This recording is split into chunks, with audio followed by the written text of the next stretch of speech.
Shalom, selamat pagi, selamat hari Minggu untuk kita semua. Puji nama Tuhan, pada pagi hari ini kita boleh berkumpul, untuk kita boleh beribadah bersama. Kita mau memuji dan menyembah Tuhan dengan puji-pujian dan doa-doa yang akan kita naikkan. Dan kita juga mau menikmati hadirat Tuhan melalui firman Tuhan yang akan kita renungkan bersama. Mari kekasih-kekasih Tuhan, kita mengawali ibadah kita pada pagi hari ini dengan menaikkan pujian dari Kidung Keesaan nomor 7, berhimpun semuanya menghadap Tuhan.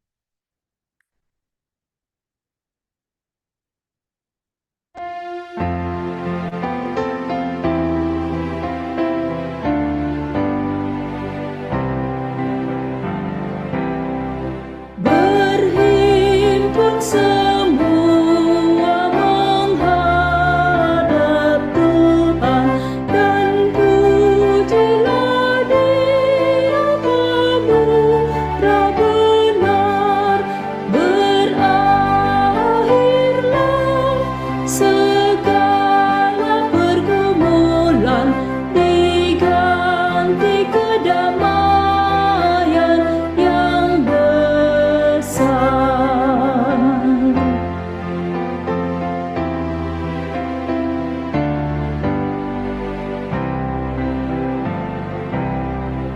Hormati namanya serta kenangkan mujizat yang sudah dibuatnya.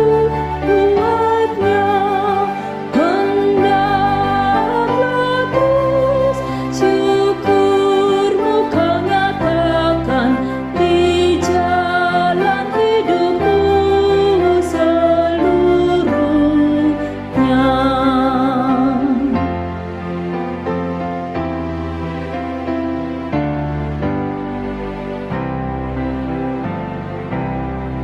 Berdoa dan jaga supaya jangan menggoda merugikan jiwamu di dunia. Tegaklah kemenangan dan dasarnya imanmu yang teguh.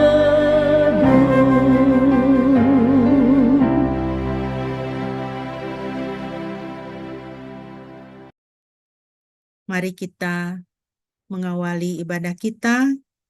Mari kita mentabiskan ibadah ini. Kekasih-kekasih Tuhan, ibadah kita pada pagi hari ini hanya boleh jadi di dalam nama Tuhan Tritunggal yang Kudus, Bapa, Putra, dan Roh Kudus. Kasih karunia-Nya menyertai kita sekalian. Haleluya.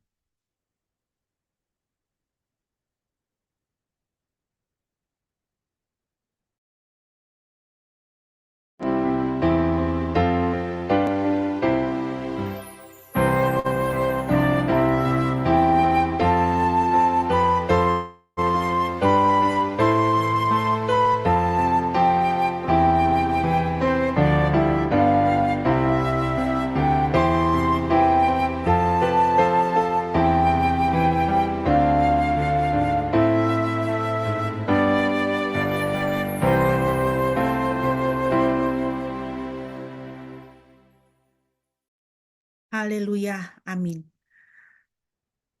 Firman Tuhan yang menjadi landasan ibadah kita pada pagi hari ini terambil dari Mazmur 119 ayat 16 dan ayat 17. Mazmur 119 ayat 16 dan ayat 17, firman Tuhan berkata, "Aku sendiri akan bersukacita di dalam ketetapan-ketetapan-Mu. Aku tidak akan melupakan firman-Mu. Karuniakanlah kepada hamba-Mu supaya aku hidup dan menaati firman-Mu." Puji nama Tuhan. Bapak Ibu yang dikasihi Tuhan, kiranya nats ini boleh menjadi pegangan dalam kehidupan kita dan menjadi kerinduan kita bahwa kita bersukacita di dalam firman Tuhan. Ketetapan-ketetapan Tuhan, hukum-hukum Tuhan, itulah yang membuat kita bersukacita. Dalam segala situasi kehidupan kita, kita tidak akan melupakan firman Tuhan. Karena firman Tuhanlah yang menghidupkan kita, menguatkan kita, dan memulihkan kita. Mari bersama-sama dengan pemazmur, kita bermazmur memuji Tuhan dari Mazmur 119, ayat 25 sampai ayatnya yang ke-33. Mazmur 119, ayat 25 sampai 23, yang pembacaannya akan dipimpin oleh Orason. Mazmur 119 ayat 25 sampai 33.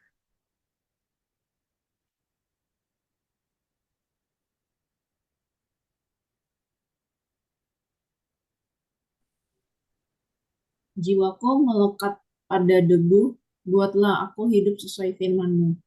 Aku telah menyatakan jalan-jalanku, dan Engkau memerhatikanku. Ajarlah aku ketetapan-ketetapan-Mu. Buatlah aku memahami jalan dari peraturan-peraturan-Mu, agar aku dapat menceritakan keajaiban perbuatan-perbuatan-Mu. Jiwaku menangis dalam kedukaan. Kuatkanlah aku menurut firman-Mu. Lepaskanlah aku dari jalan dusta, dan karuniakanlah padaku Taurat-Mu yang indah. Aku telah memilih jalan kebenaran, aku telah meletakkan keputusan-keputusan-Mu di hadapanku, aku telah melekat kepada kesaksian-kesaksian-Mu. Ya Yahweh, janganlah mempermalukan aku. Aku akan mengejar petunjuk perintah-perintah-Mu, karena Engkau akan melapangkan hatiku. Ya Yahweh, ajarilah aku jalan ketetapan-ketetapan-Mu.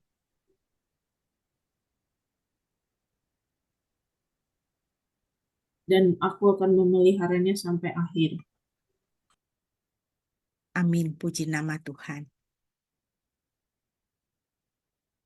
Mazmur 119 adalah kerinduan pemazmur dan kecintaan pemazmur kepada hukum-hukum Tuhan. Ketetapan-ketetapan Tuhan. Ayat 25 dikatakan, jiwaku melekat pada debu, buatlah aku hidup sesuai firman. Firman Tuhan menghidupkan kita. Mari kita bersama-sama memuji Tuhan. Kita naikkan pujian, kusiapkan hatiku Tuhan untuk merenungkan firman-Mu. Dan kita akan menyiapkan diri, menyiapkan hati kita mau merenungkan kebenaran firman Tuhan. Kusiapkan hatiku Tuhan.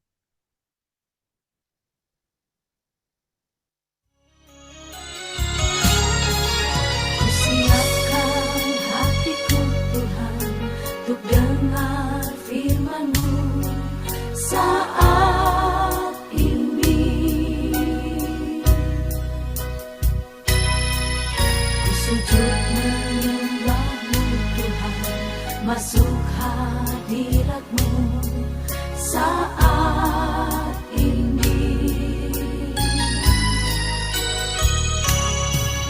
Curahkan urapan-Mu Tuhan bagi jemaat-Mu saat ini.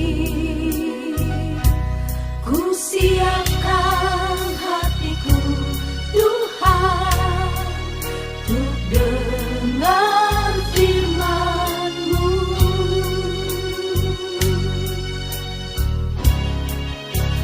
Firman-Mu tiada berubah,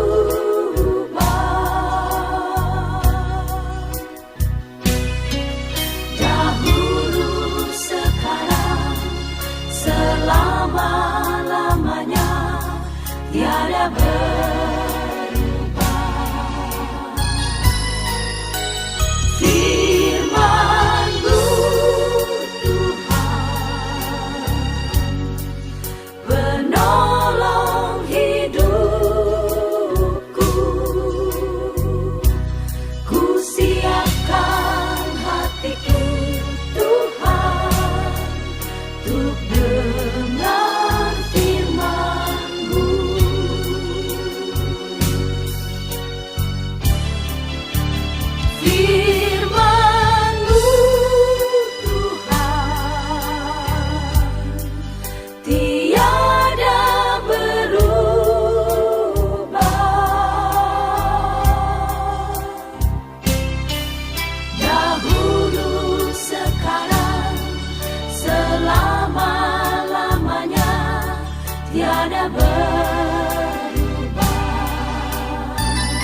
Haleluya. Mari kita membaca firman Tuhan untuk kita pada pagi hari ini yang terambil dari Kolose pasal 1, surat Rasul Paulus kepada jemaat di Kolose pasal 1 ayat 15. Kolose 1 ayat 15 sampai dengan ayat 23 saya akan membacakan bagi kita. Demikian firman Tuhan.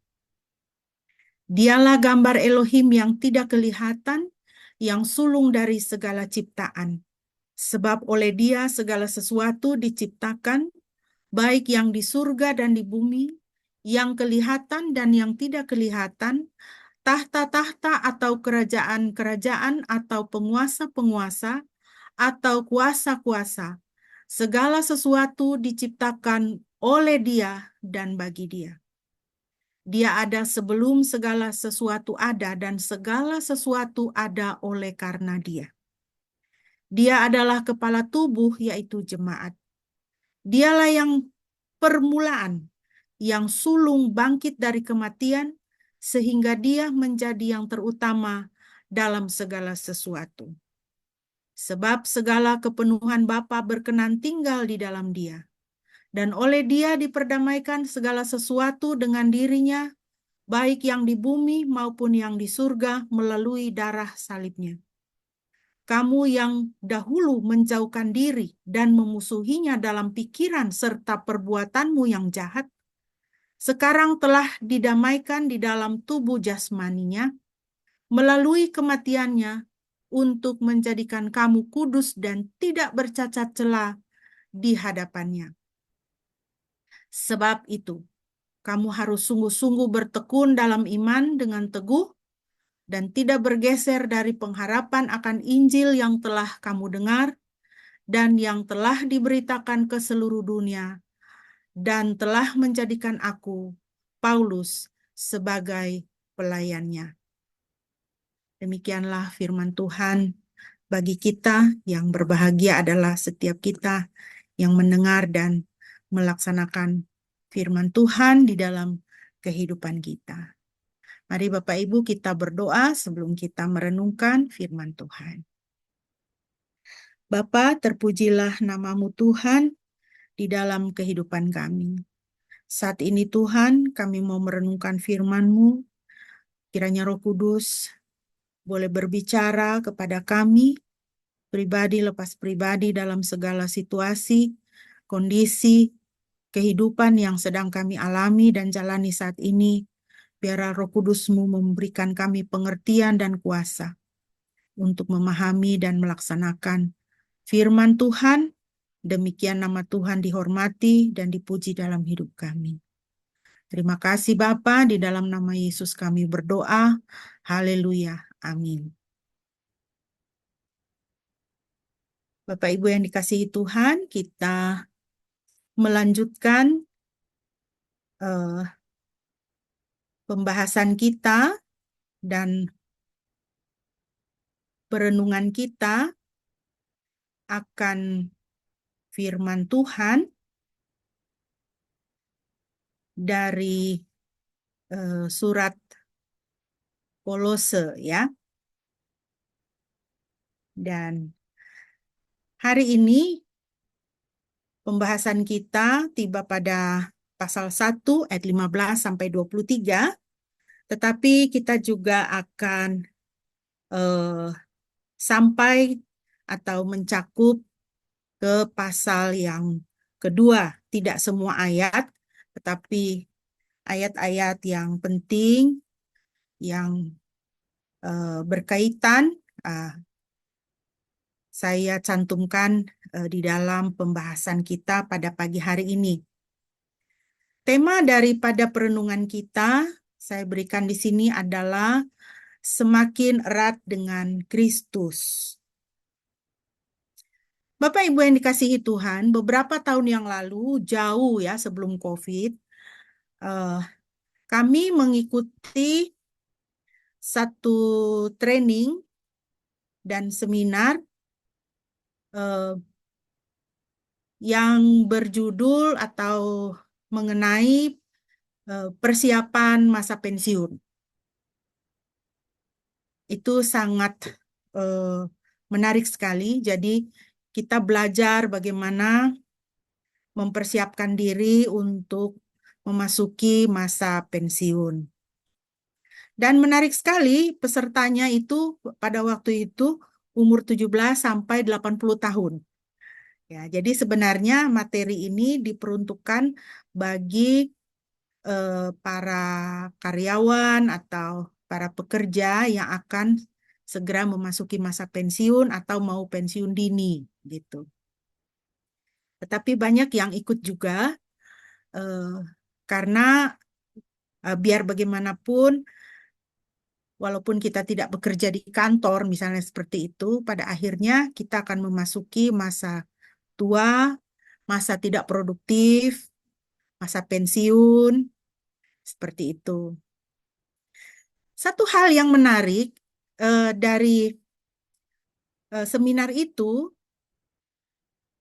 pembicaranya menyampaikan bahwa ternyata angka perceraian di antara pasangan yang lansia itu semakin hari, semakin tahun itu semakin meningkat, begitu.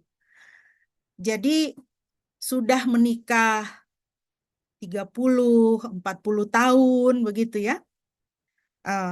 Kemudian bercerai. Nah, apa penyebabnya? Waktu itu saya cukup terkejut begitu, maksudnya sudah opa-oma kok bercerai begitu ya.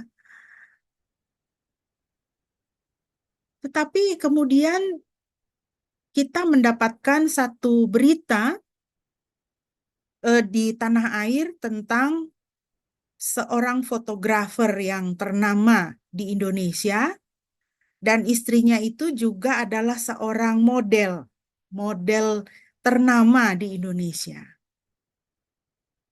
Mereka sudah puluhan tahun menikah, lalu mereka bercerai. Apa penyebabnya?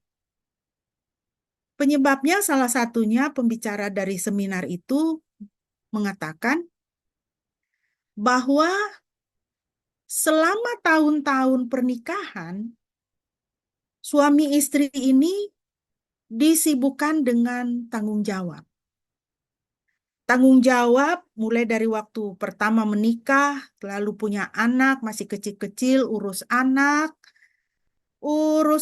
kerja, mencari penghidupan, kerja, urus anak, anaknya kemudian sudah dewasa, menikah, lalu keluar dari rumah karena punya keluarga masing-masing, punya rumah sendiri-sendiri, maka tinggallah suami istri itu berdua sendiri.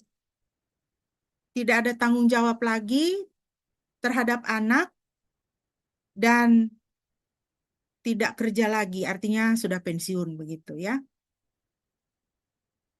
Jadi tinggallah mereka berdua, lalu mereka berdua saling menatap begitu. Saling menatap, lalu tiba-tiba tersadar, siapakah orang ini yang ada di hadapanku ini? Siapakah orang ini yang adalah suamiku? Siapakah orang ini adalah istriku? Mereka tidak mempunyai pengenalan satu terhadap yang lainnya. Karena begitu banyak hal dalam kehidupan mereka berumah tangga yang sangat menyibukkan mereka sehingga tidak ada kedekatan. Sehingga tahun berganti tahun, mereka kemudian menjadi orang asing terhadap satu sama yang lain. Karena di antara mereka sudah tidak ada kedekatan, tidak ada intimasi, tidak ada pengenalan, dan tidak ada tanggung jawab untuk dikerjakan bersama. Tidak ada yang mengikat mereka lagi. Maka mereka kemudian memutuskan untuk bercerai di usia tua. Bapak Ibu yang dikasihi Tuhan, di sini kita bisa melihat pentingnya kita membangun kedekatan. Kedekatan dengan pasangan, kedekatan dengan orang-orang yang berarti di hati kita. Orang-orang yang penting di hati kita. Karena cinta itu tidak hanya perasaan kimiawi, tetapi cinta itu seperti otot yang harus dibangun, dilatih supaya dia kuat. Harus semakin mengenal supaya semakin dekat. Bapak Ibu yang dikasihi Tuhan, di dalam teks yang kita baca tadi, di dalam Kolose 1 ayat 15 sampai 23 yang kita baca, sebenarnya kita mestinya tadi mulai dari ayat 14 ya. Rasul Paulus menuliskan siapakah Kristus itu? Siapakah Kristus itu? 2 minggu yang lalu kita sudah berkenalan dengan jemaat di Kolose. Bagaimana jemaat ini adalah jemaat yang setia kepada Kristus, jemaat yang punya kasih kepada saudara-saudara seiman, jemaat yang mengasihi Tuhan, jemaat yang bertumbuh. Ya. Manusia rohaninya itu bertumbuh. Injil itu bertumbuh di dalam kehidupan mereka sehingga mendatangkan sukacita bagi Rasul Paulus pada waktu itu. Nah, di dalam ayat 14 sampai ayat 23 kita lihat Rasul Paulus menuliskan siapakah Kristus itu. Ini jemaat yang bagus, tapi saya pikir kenapa Rasul Paulus menuliskan siapakah Kristus itu kepada mereka supaya mereka tidak lupa. Supaya mereka tidak lupa. Supaya kasih mereka kepada Kristus itu semakin bertambah, bukan hanya dijaga supaya tetap menyala kepada Kristus, tetapi kasih mereka itu supaya dijaga dan terus berkembang, terus bertumbuh. Supaya semakin memiliki pengenalan yang dalam kepada Juru Selamat yang dikasihi. Mari kita melihat bersama-sama kembali apa yang dituliskan oleh Paulus. Siapakah Kristus itu? Di dalam Dia kita memiliki penebusan melalui darahnya, yaitu penghapusan dosa. Dialah gambar Elohim yang tidak kelihatan, yang sulung dari segala ciptaan. Sebab oleh Dia segala sesuatu telah diciptakan, yang ada di dalam surga dan yang ada di atas bumi, yang kelihatan dan yang tidak kelihatan, baik tahta-tahta atau para pemegang kekuasaan, atau penguasa-penguasa atau otoritas-otoritas. Segala sesuatu telah diciptakan melalui Dia dan bagi Dia. Dan Dia sendiri ada sebelum segala sesuatu, dan segala sesuatu telah terkandung di dalam Dia. Ayat 18 sampai 22. Dan Dia sendiri adalah kepala tubuh, yaitu gereja yang menjadi penguasa, yang sulung dari antara yang mati, sehingga Dia sendiri dapat menjadi yang terutama di dalam segala sesuatu. Sebab segala kepenuhan telah berkenan untuk berdiam di dalam Dia, dan melalui Dia untuk mendamaikan segala sesuatu kepada dirinya, dengan membuat pendamaian melalui darah salibnya. Melalui Dia, baik hal-hal yang ada di atas bumi maupun hal-hal yang ada di dalam surga. Juga kamu yang dahulu terasing dan musuh dalam pikiran, dalam perbuatan-perbuatan jahat, namun sekarang Dia telah memperdamaikan dalam tubuh jasmaninya melalui kematian, untuk menampilkan kamu kudus dan tiada celah, bahkan tanpa cacat di hadapannya. Puji nama Tuhan.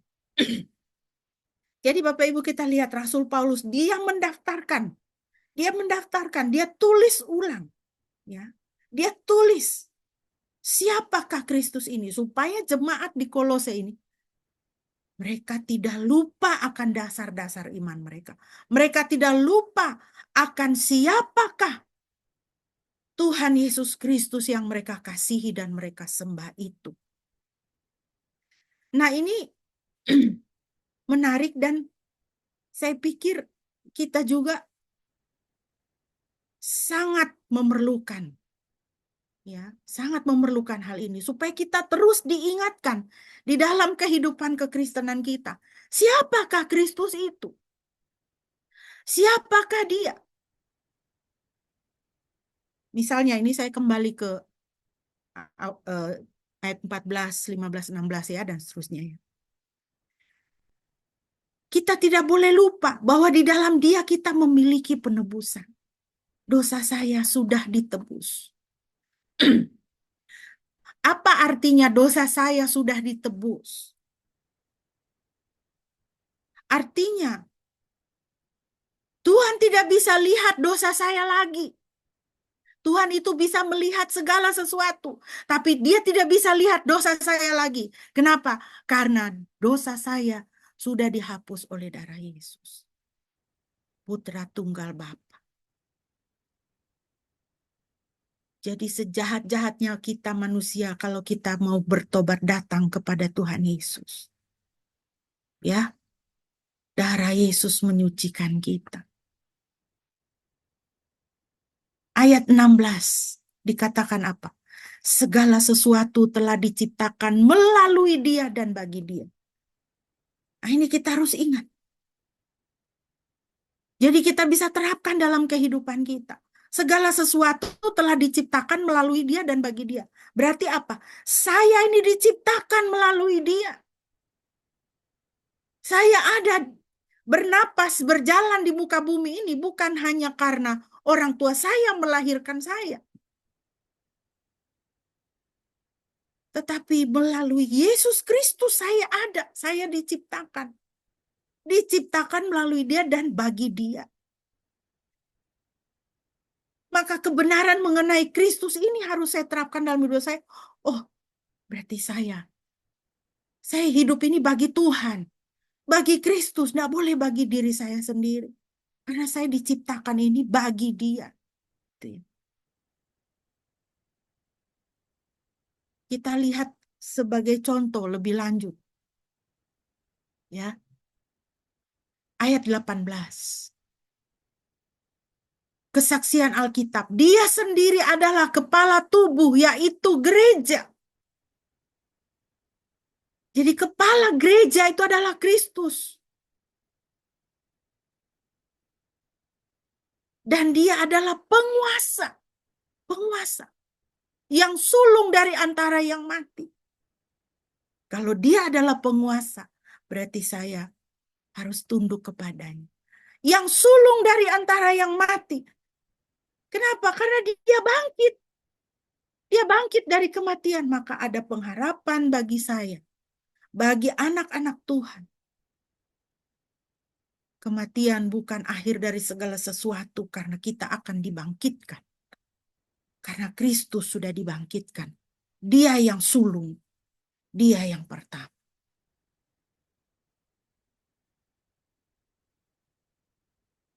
Ayat 22 misalnya. Siapakah Kristus? Melalui kematian tubuh jasmaninya, dia menampilkan kamu kudus dan tiada celah, bahkan tanpa cacat di hadapannya. Berarti untuk saya apa? Oleh karena Kristus, saya bisa dikuduskan. Saya bisa dikuduskan oleh karena Kristus. Tidak ada celah.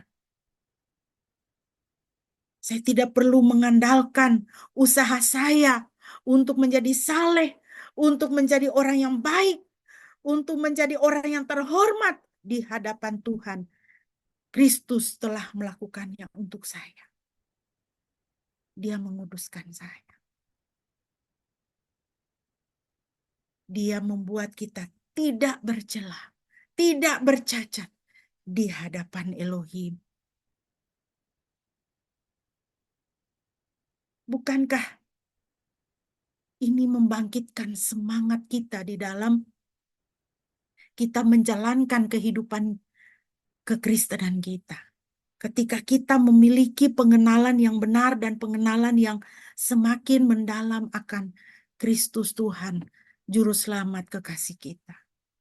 Sehingga kehidupan kekristenan kita, kehidupan rohani kita itu boleh semakin kuat, semakin bertumbuh, semakin segar. Kalau apa? Kita memiliki pengenalan akan Tuhan kita yang kekasih. Rasul Paulus menuliskan semua itu untuk mengingatkan kembali jemaat di Kolose. Karena jemaat Kolose pada waktu itu menghadapi tantangan, menghadapi ancaman adanya guru-guru palsu, penyesat-penyesat yang akan menyesatkan mereka, yang akan menggoncangkan iman mereka.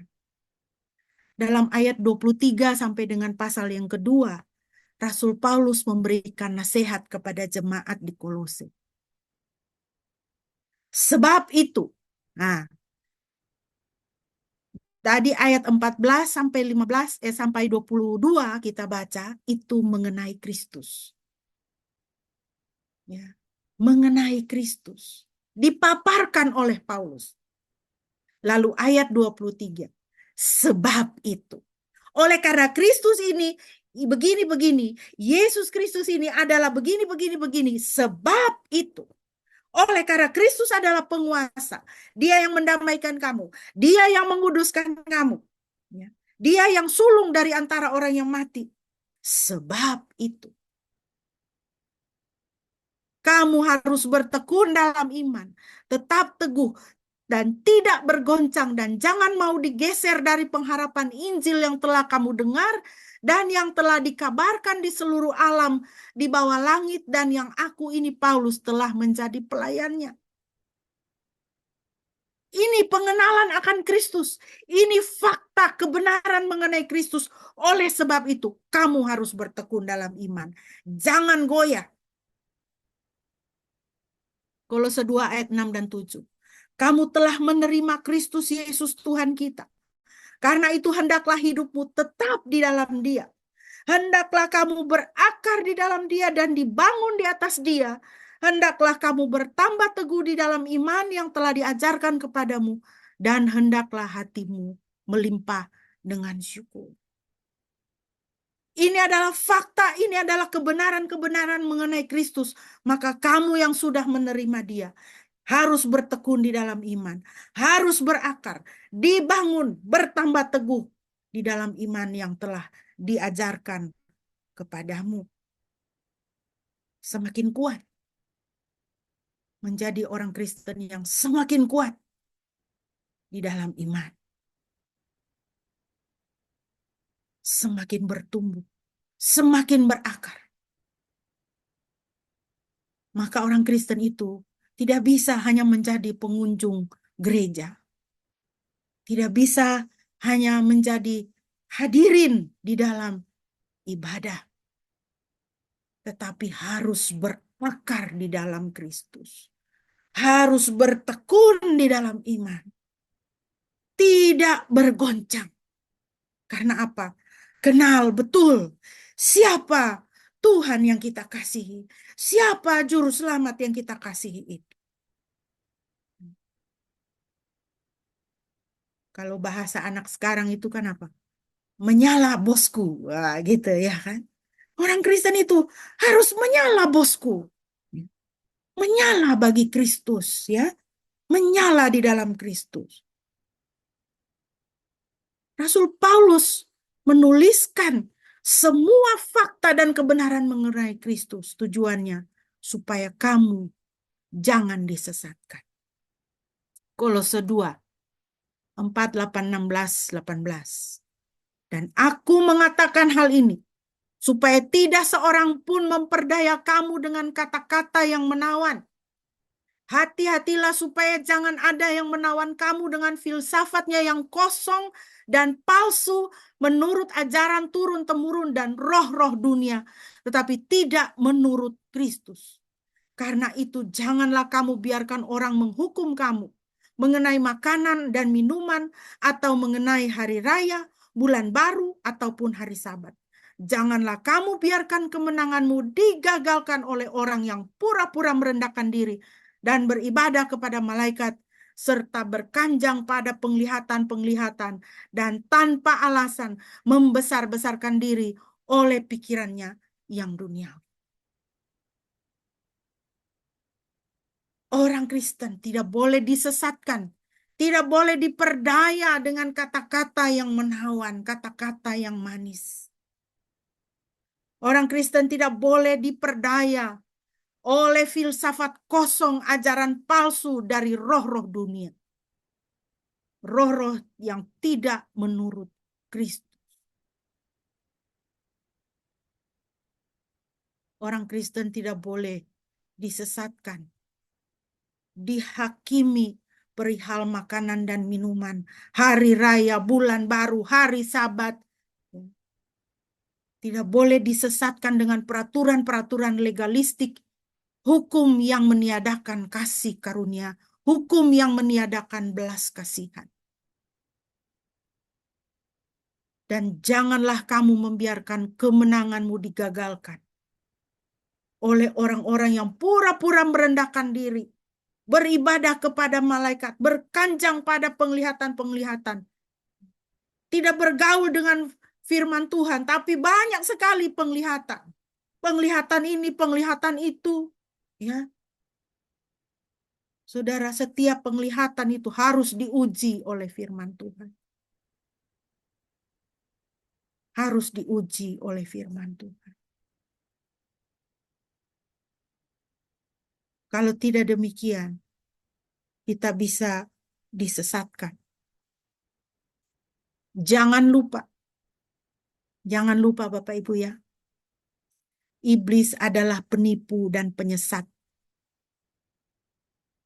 Tuhan Yesus mengingatkan dalam Yohanes 8:44, iblislah yang menjadi bapamu dan kamu ingin melakukan keinginan-keinginan bapamu.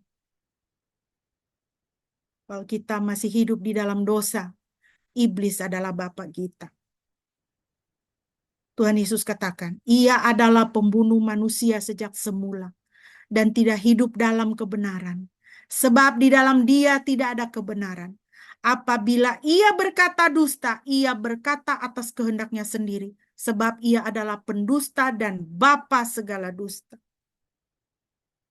Kita hidup di akhir zaman, Bapak Ibu.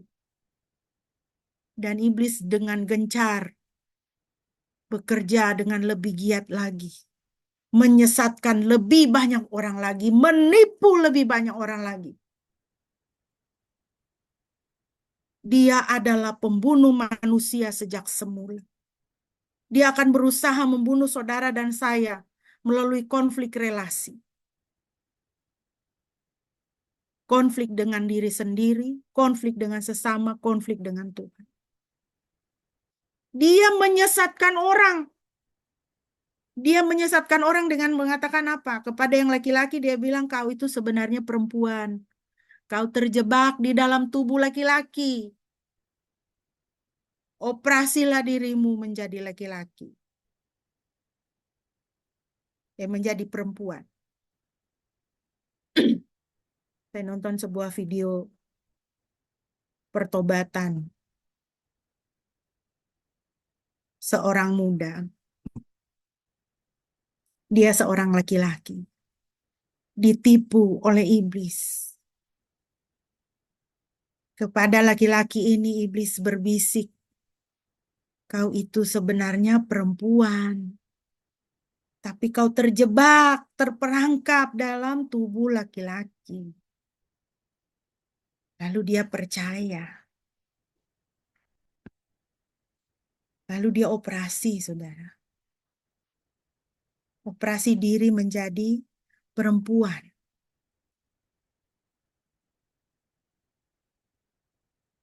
Dan proses penyembuhannya itu panjang dan sangat menyakitkan. Dalam keadaan terpuruk dia jatuh kepada Tuhan. Tuhan, saya sudah salah jalan.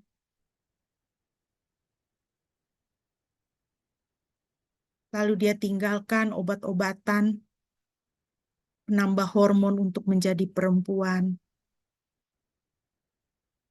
Tapi dia tidak bisa kembali menjadi laki-laki.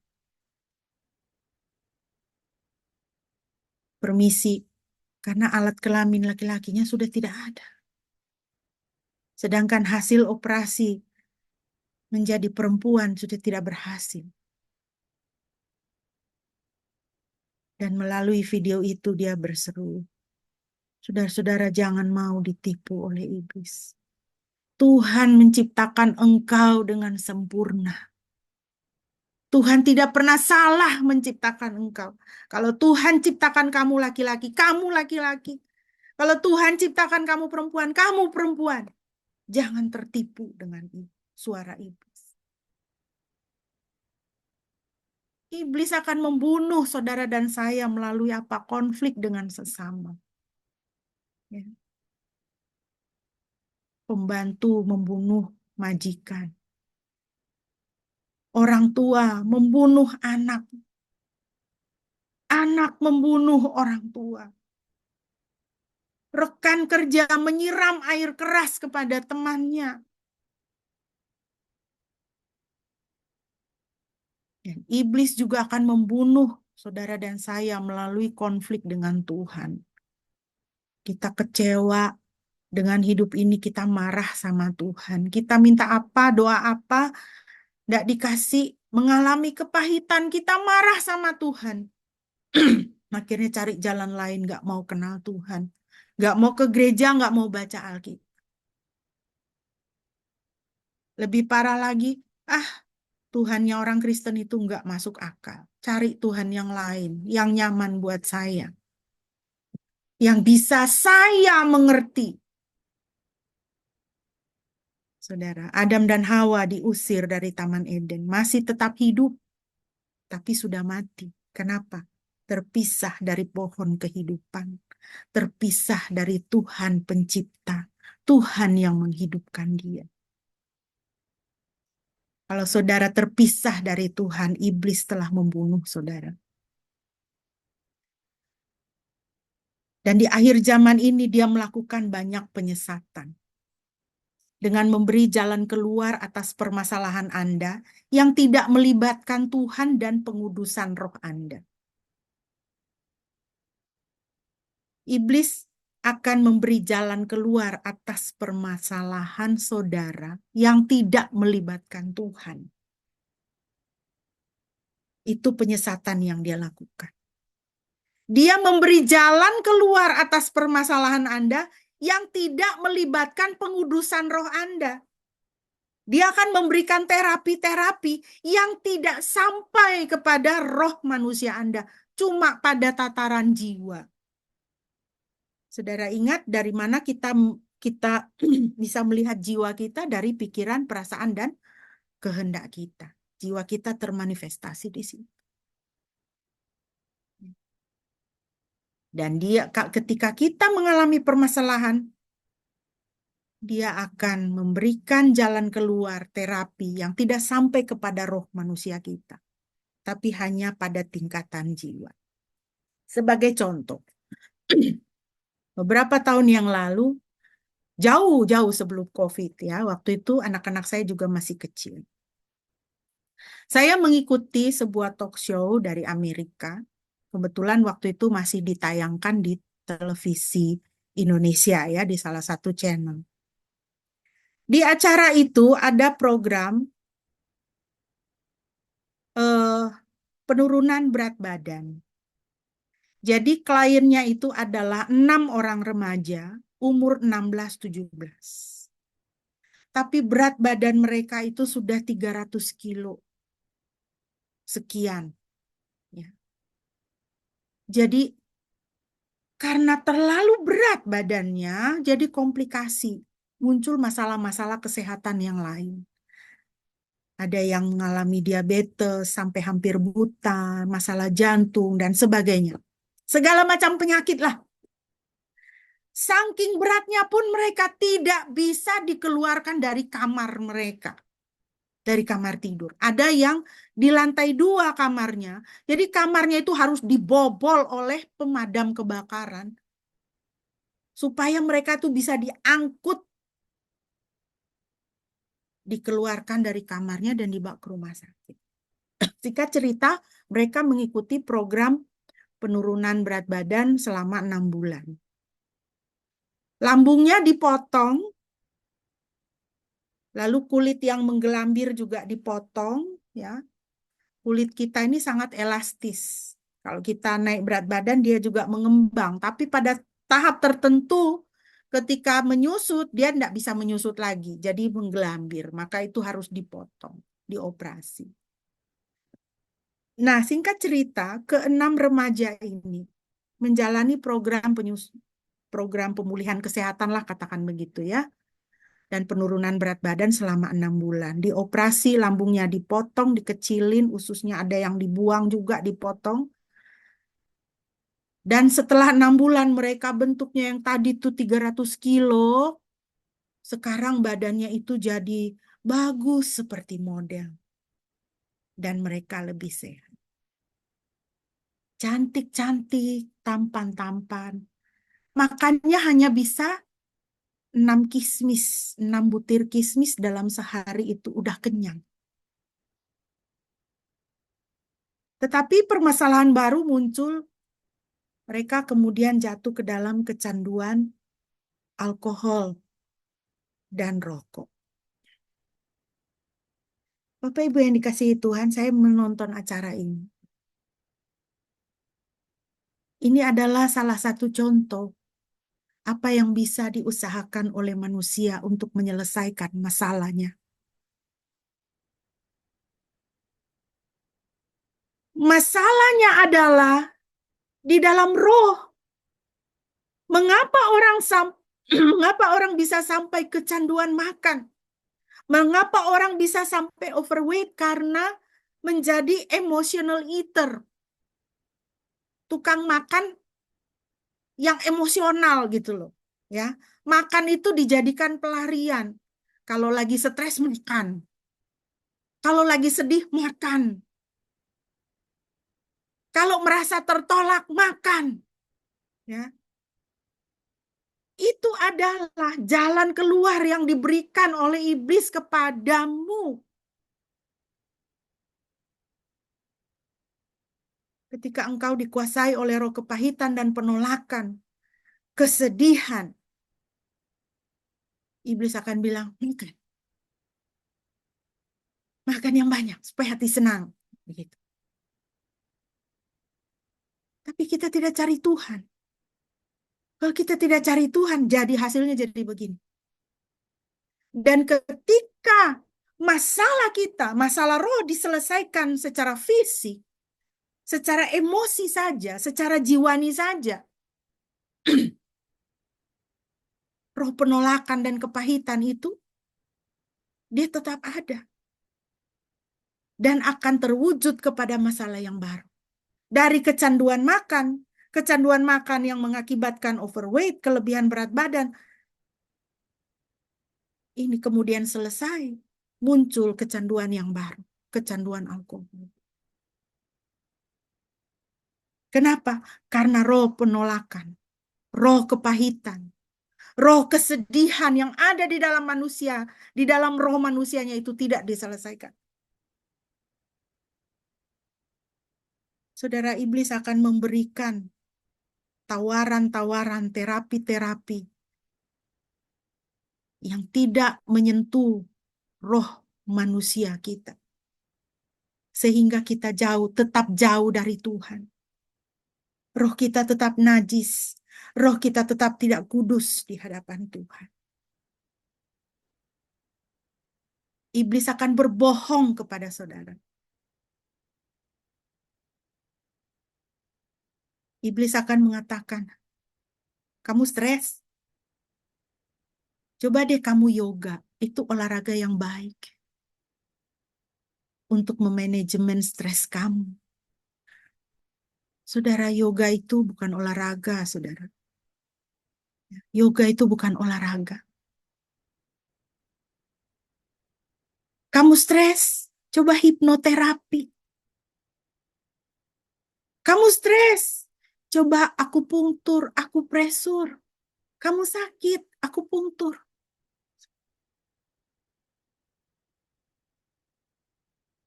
Dia tidak berbicara tentang manusia rohmu yang harus dikuduskan oleh Tuhan. Kamu stres, kamu coba ini teknik. Kemarin itu saya baru belajar, saya baru tahu ada teknik namanya EFT itu kalau tidak salah. Dia dengan hipnoterapi dan manajemen emosi. Coba, kamu tidak stres lagi, tidak gampang stres. Dia hanya bermain pada tingkatan jiwa, pada tingkatan emosi. Dia tidak akan mengatakan kamu harus bertobat dari dosamu. Kamu harus melepaskan pengampunan. Kamu harus dikuduskan oleh Roh Kudus. Kamu harus undang Tuhan untuk menguasai roh manusia kamu. Supaya jiwa kamu, pikiran perasaan kamu dikuduskan oleh Roh Kudus. Supaya tubuhmu, anggota-anggota tubuhmu menjadi pelaku-pelaku kebenaran dan kekudusan. Iblis akan menawarkan terapi-terapi yang tidak mencapai roh kita, supaya kita jauh dari Tuhan, supaya kita jauh dari pengudusan, supaya kita jauh dari pemberesan Tuhan dalam hidup kita.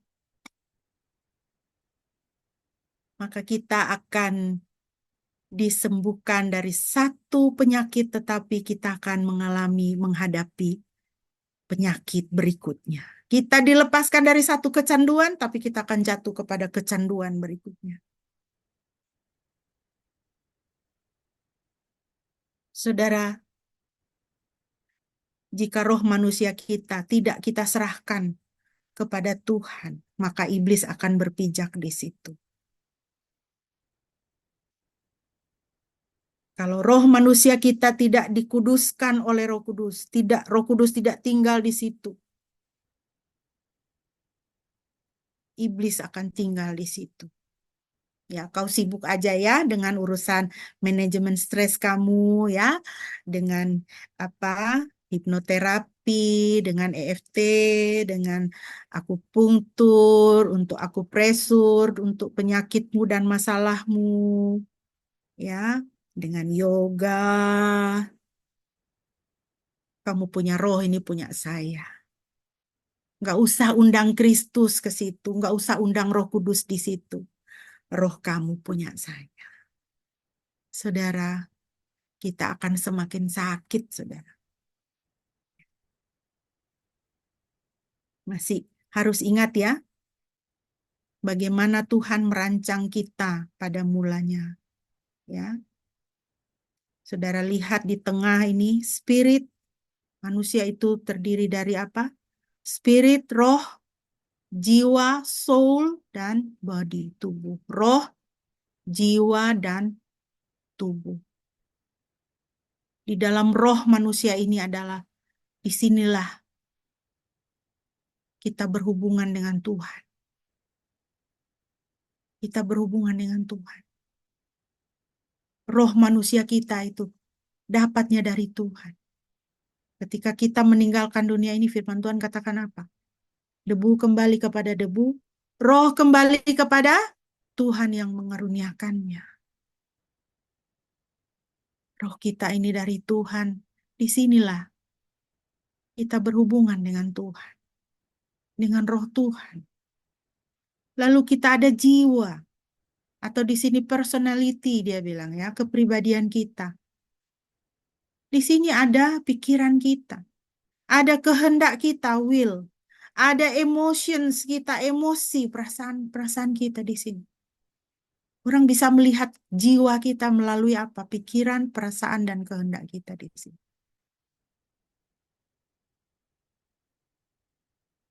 Dengan jiwa kita berhubungan dengan sesama.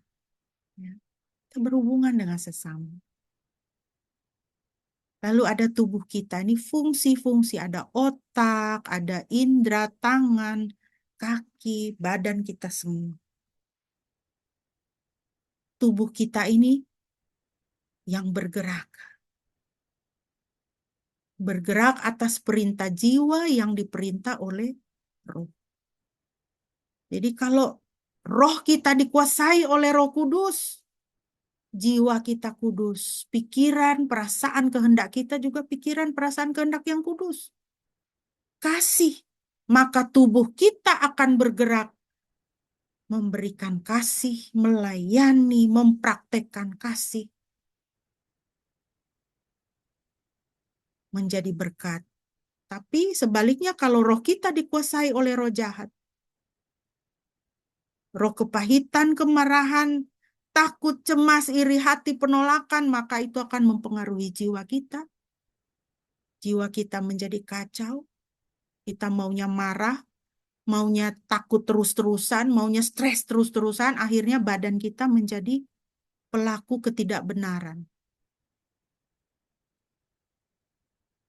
Bahkan kalau kita sangat dipengaruhi oleh roh kepahitan, badan kita akhirnya bisa shutdown. Ya, dia menutup diri, dia jadi lumpuh. Dia lumpuh. Kenapa? Dikuasai oleh kecemasan. Nggak mau keluar rumah. Kalau keluar rumah takut. Keluar ketemu orang takut. Ya. Ketemu si A marah. Ketemu si B maunya mukul gitu ya. Lihat si C maki. Gitu ya kan. Nah itu. Kalau roh kita tidak dikuasai oleh Roh Kudus, maka roh kita akan dikuasai oleh roh jahat dan hasilnya adalah jahat. Iblis mempunyai kesempatan untuk menghancurkan dan membunuh kita. Harus ingat, Bapak Ibu, Tuhan menghendaki pengudusan kita. Lebih dari kesehatan kita, lebih dari kemakmuran kita, lebih dari kesuksesan kita, lebih dari keharmonisan di dalam rumah, Tuhan menghendaki pengudusan kita. Goal tertinggi yang Tuhan inginkan di dalam hidup kita adalah Tuhan menghendaki pengudusan kita. Tuhan ingin kita menjadi orang-orang yang kudus. Roh kita kudus, jiwa kita kudus, tubuh kita menjadi bait kudus Tuhan. 1 Petrus 1, 14, 16. Hiduplah sebagai anak-anak yang taat dan jangan turuti hawa nafsu yang menguasai kamu pada waktu kebodohanmu. Tetapi hendaklah kamu menjadi kudus di dalam seluruh hidupmu. Sama seperti Dia yang kudus, yang telah memanggil kamu. Sebab ada tertulis, kuduslah kamu sebab aku kudus. 1 Tesalonika 5:23. Dan Elohim damai sejahtera, Dia sendiri kiranya menguduskan kamu sepenuhnya. Dan segenap roh dan jiwa dan tubuhmu kiranya terpelihara tanpa celah pada saat kedatangan Tuhan kita Yesus Kristus. Ketika Tuhan datang kembali, apakah Dia akan mendapati gerejanya kudus? Ketika Tuhan datang kembali, apakah Dia akan mendapati saudara dan saya kudus? Kudus bagi Tuhan. Kudus bagi Tuhan. Makanya kita menolak teologi kemakmuran. Ya, kita menolak teologi kemakmuran. Kita menolak teologi yang hanya menekankan kesembuhan fisik.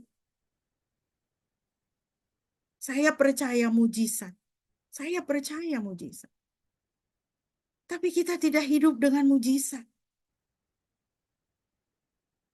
Kita hidup itu oleh iman. Dari iman kepada iman. Hidup kita itu. Tujuan hidup kita di dunia ini adalah menjadi semakin serupa dengan Kristus. Mujizat tidak mujizat, saya harus tetap hidup kudus.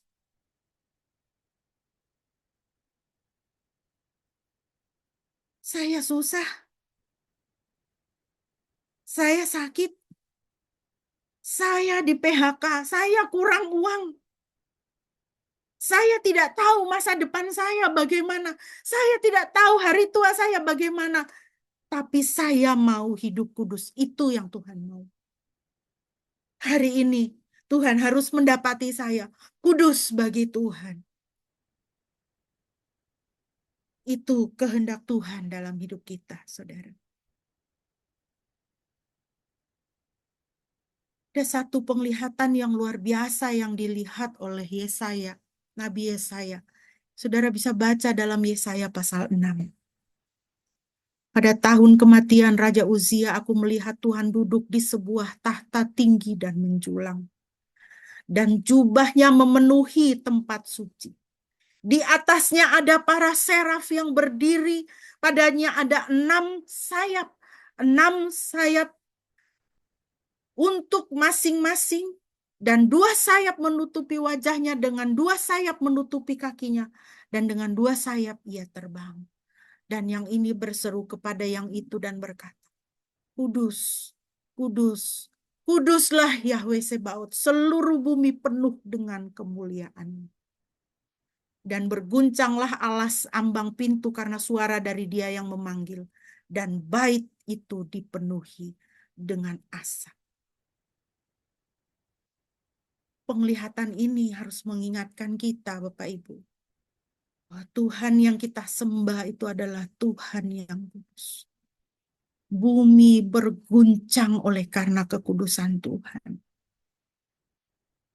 Dan Tuhan ingin, firman Tuhan katakan, kamu adalah bangsa yang kudus. Kita adalah bangsa yang kudus. Dan Tuhan ingin kita menjadi kudus di dalam kehidupan kita. Jadi bagaimana? Ada 3 hal. Bangun hidup kita di sekitar firman Tuhan. Tidak ada jalan lain. Filipi 3 ayat 10. Yang ku kehendaki ialah mengenal Dia dan kuasa kebangkitannya dan persekutuan di dalam penderitaannya, di mana aku menjadi serupa dengan Dia dalam kematiannya.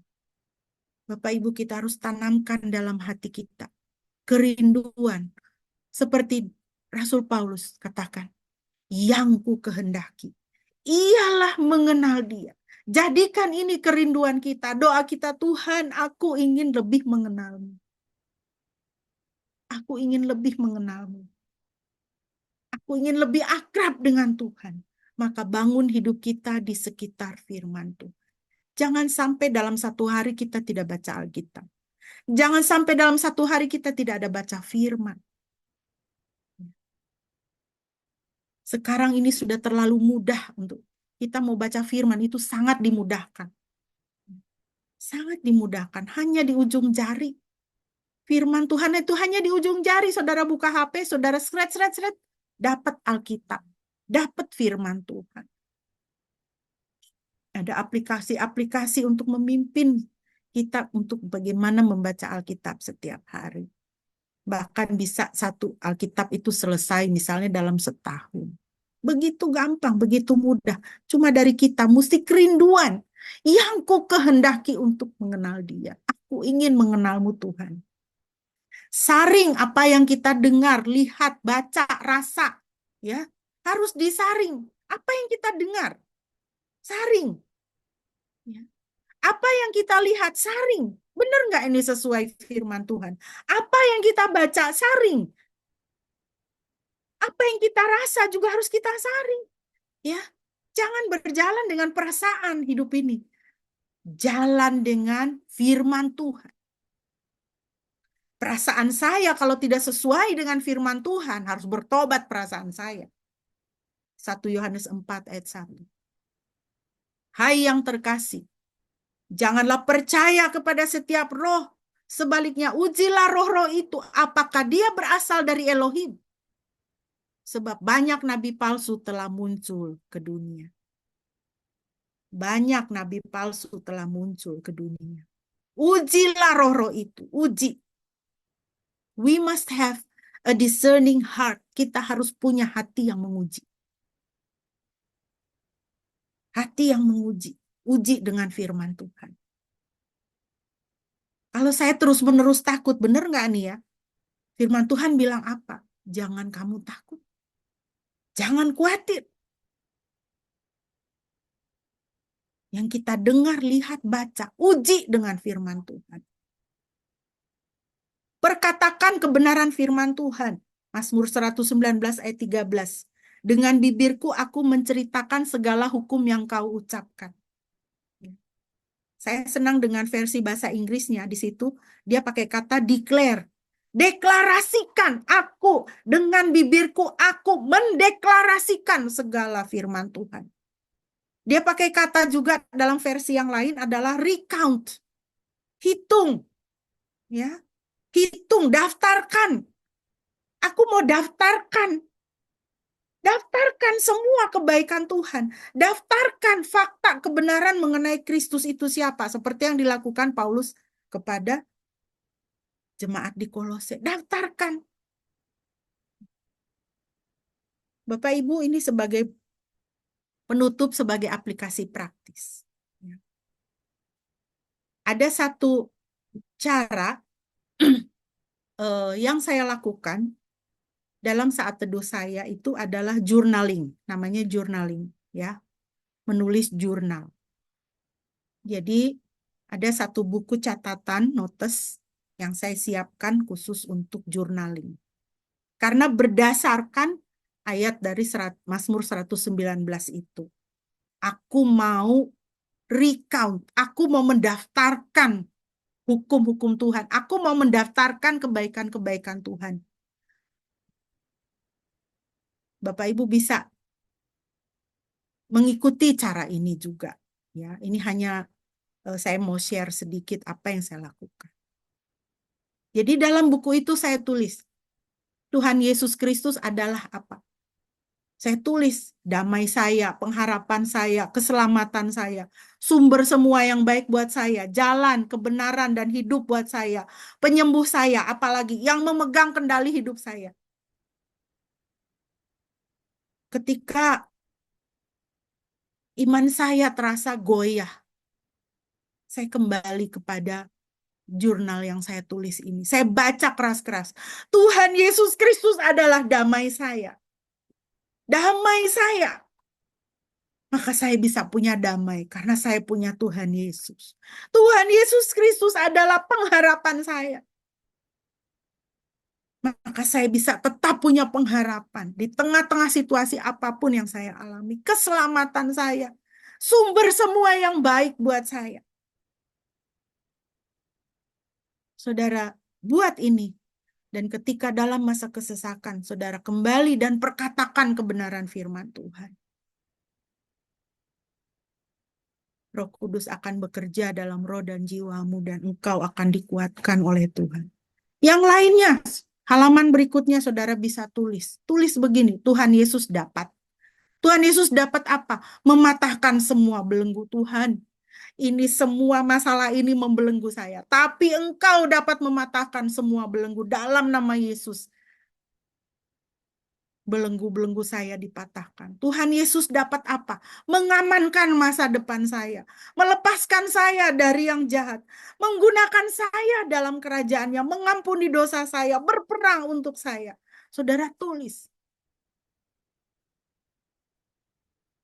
Di hari-hari ketika saudara merasa tidak bisa berdoa.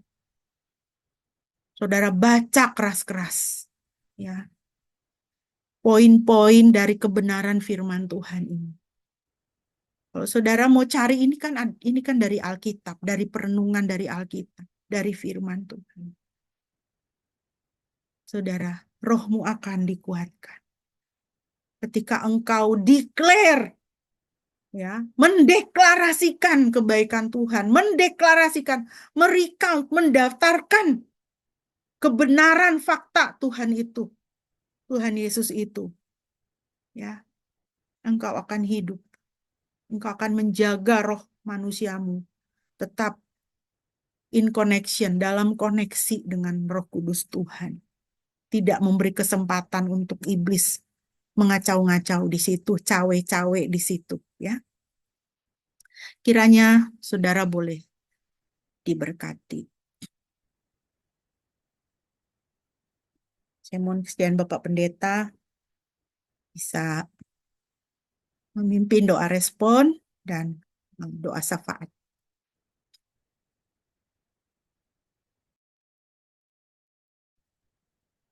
Baik jemaat yang dikasih oleh Tuhan, apakah ada yang ingin didoakan?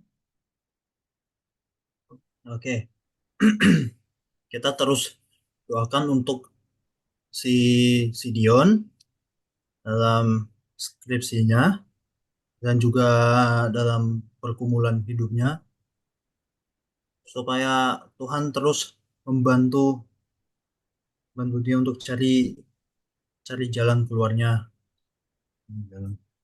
Itu pertama. Kedua, supaya saya bisa dapat pekerjaan yang layak, karena ya sekarang cari pekerjaan udah apa ya, agak susah juga sih di sini. Udah itu dua itu aja. Oke, ada lagi yang lain?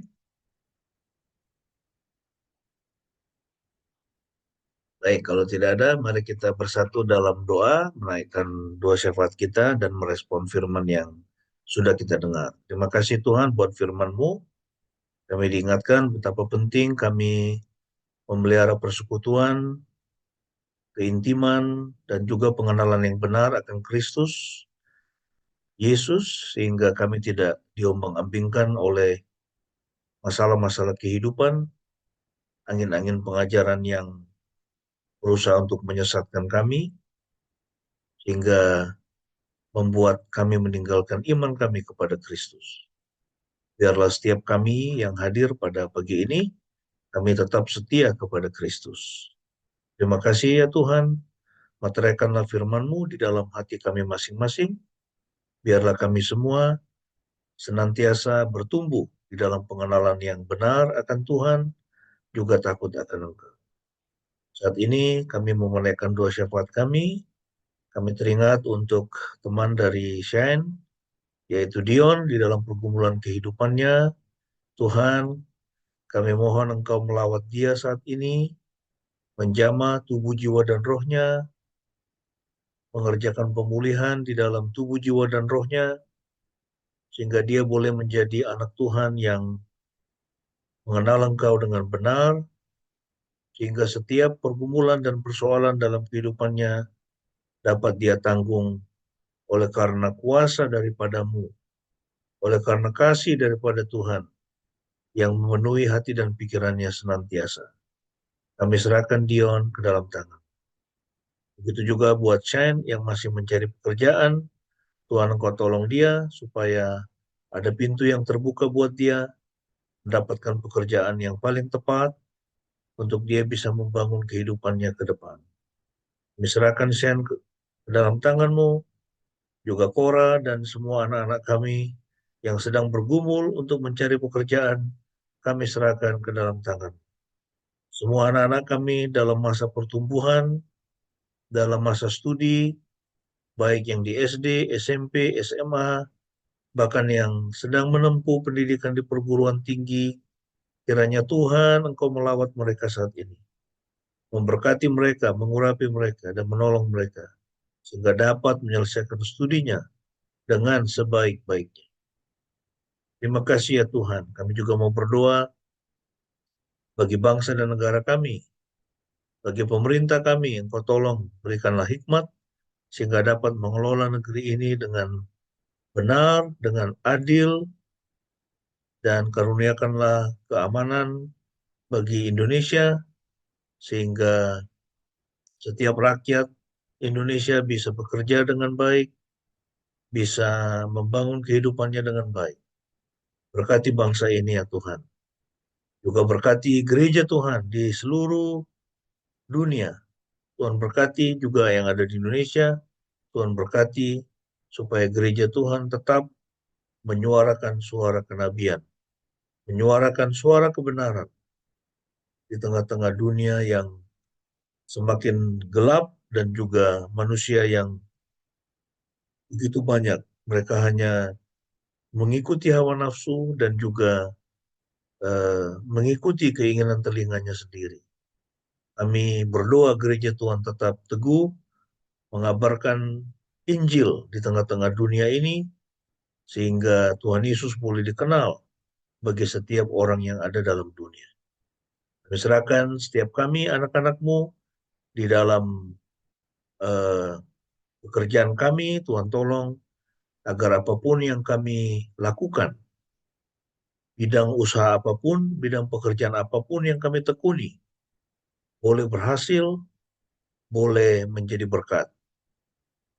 Terima kasih ya Tuhan. Kami serahkan orang tua kami dalam masa tua mereka. Biarlah Tuhan Engkau melawat mereka Tuhan, dan dalam masa tua mereka tetap penuh dengan sukacita dan tetap dapat melayani Tuhan dengan baik. Kami juga teringat untuk Ibu Shirley, juga Pak Yano. Ya Tuhan, Engkau tolong mereka di dalam pemulihan kesehatan. Biarlah pasca operasi mereka boleh semakin sehat, semakin dikuatkan, dan mengalami kesembuhan yang sempurna. Kami serahkan kedua saudari kami ini ke dalam tangan. Terima kasih Tuhan Yesus. Terpujilah nama-Mu. Kami mengalaskan doa syafaat ini dengan doa Bapa kami, sebagaimana yang Tuhan Yesus sudah ajarkan kepada kami. Mari kita naikkan bersama-sama Bapa kami yang di surga. Bapa kami yang di surga, dikuduskanlah nama-Mu, datanglah kerajaan-Mu, jadilah kehendak-Mu di bumi seperti di surga. Berikanlah kami pada hari ini makanan kami yang secukupnya, dan ampunilah kami akan kesalahan kami, seperti kami juga mengampuni orang yang bersalah kepada kami. Dan janganlah membawa kami ke dalam pencobaan, tetapi lepaskanlah kami daripada yang jahat, karena Engkau-lah yang mempunyai kerajaan dan kuasa dan kemuliaan sampai selama-lamanya. Amin. Amin.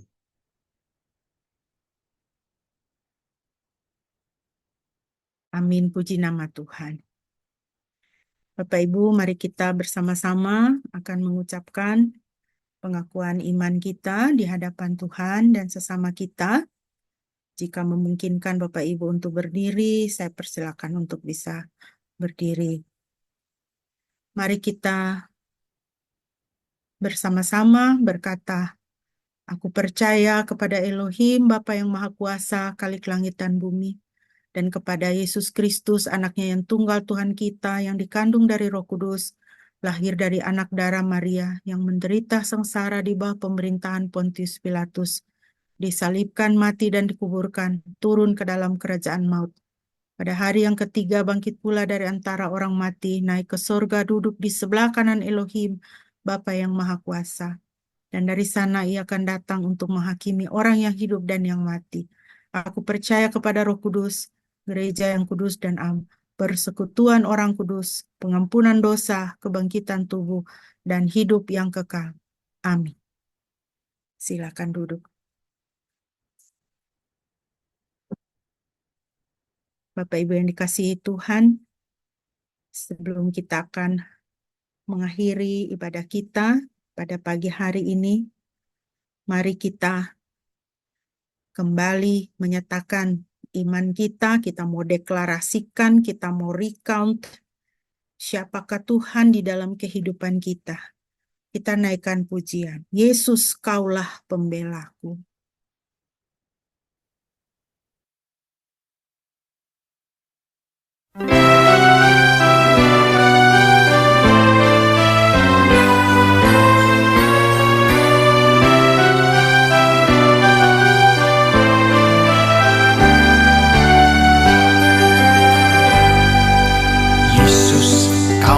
Pembelaku,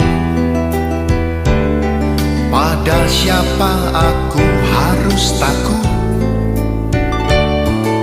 Yesus, Kau perlindunganku, ku tak gentar menghadapi musuh. Sekarang tegaklah kepalaku, hadapi lawanku yang berada di sekelilingku, dan mulutku memuji, bermasmur bagimu.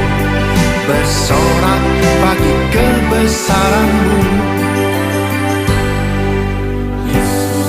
Kaulah pembelaku, pada siapa aku harus takut. Yesus, Kau perlindunganku, ku tak gentar menghadapi musuh. Sekarang tegaklah kepalaku, hadapi lawanku yang berada di sekelilingku, dan mulutku memuji, bermazmur bagimu, bersorak bagi kebesaran-Mu.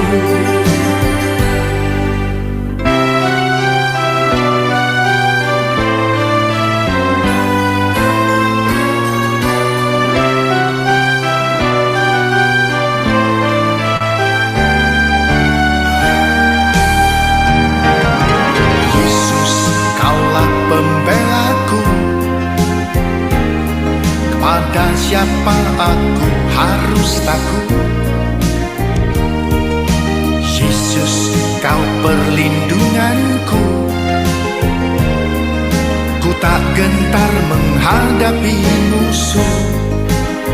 Sekarang tegaklah kepalaku, hadapi lawanku yang berada di sekelilingku, dan mulutku memuji, bermazmur bagimu, bersorak bagi kebesaran-Mu. Sekarang tegaklah kepalaku, hadapi lawanku yang berada di sekelilingku, dan mulutku memuji, bermazmur bagimu, bersorak bagi kebesaran-Mu. Sekarang tegaklah kepalaku, hadapi lawanku yang berada di sekelilingku, dan mulutku memuji, bermazmur bagimu, bersorak bagi kebesaran-Mu, bersorak bagi kebesaran-Mu, bersorak bagi kebesaran-Mu.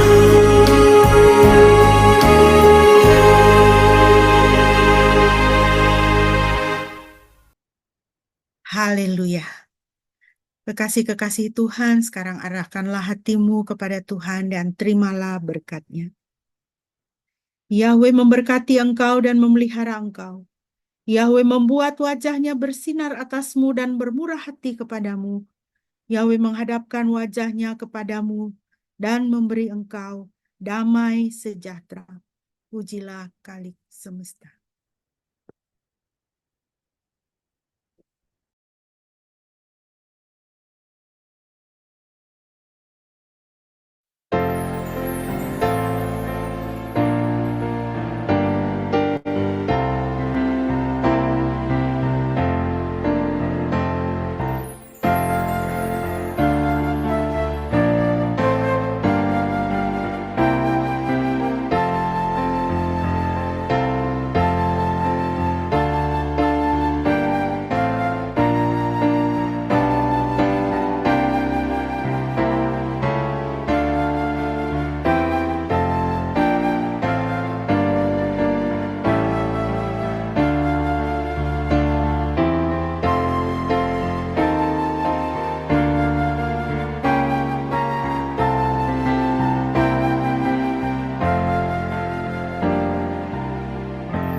Amin.